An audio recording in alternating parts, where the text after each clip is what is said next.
ஞானியர் யாவரும் போற்றும் சிவனே, நல்வழி காட்டும் எங்களின் சிவனே.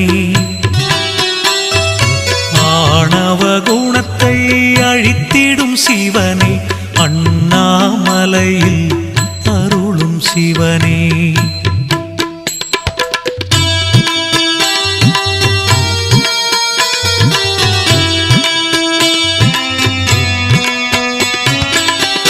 திருவிளையாடல் புரிந்திடும் சிவனே, தீவினை அழித்திட தோன்றும் சிவனே. அறிவின் ஒளியாய் விளங்கிடும் சிவனே, அண்ணாமலையில் அருளும் சிவனே. பிறவியின் பயனை வழங்கிடும் சிவனே,